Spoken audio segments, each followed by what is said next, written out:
Dr. Sarah Carter and Martin Sheen. Welcome and congratulations. Sarah, you are accepting our first ever CNN Heroes Legacy Award on behalf of your grandparents, so President Jimmy Carter and Rosalind Carter. How does it feel to be accepting this on their behalf?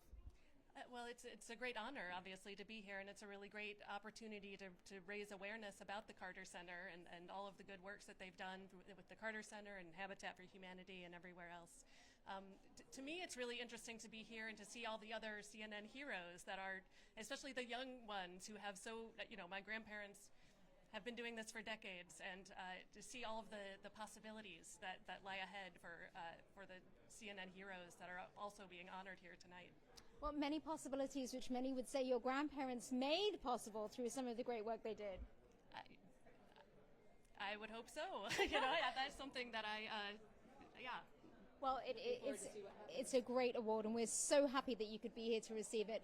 Martin, many fans out there would know you as President Bartlett from the West Wing.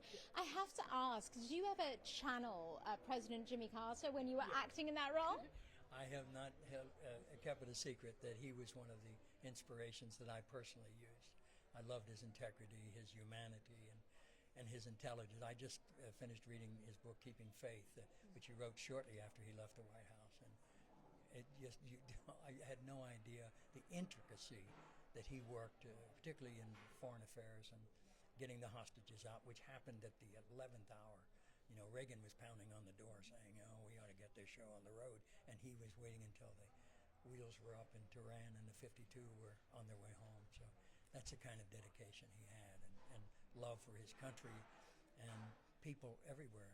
And we just saw Rosalind being celebrated and learned so much about her that many of us didn't know. And so we cherish them. And he's been a hero of mine nearly all my life, and if anything came through and through Bartlett and the West Wing, it was in large measure a reflection of him.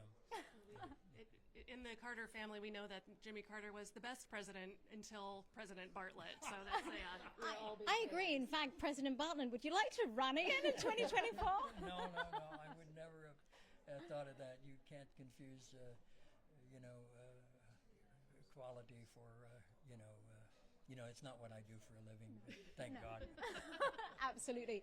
So, Sarah, what about from a more personal level, as grandparents? What was it like for you as a small child growing up, knowing about all this amazing work that they did everywhere?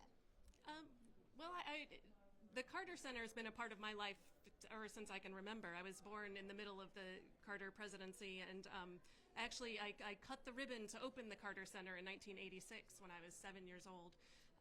So it's always been a part of my life, just seeing them do what they were doing. I think it took me a long time to understand that not everybody's grandparents were like that. They were really something very special. Absolutely.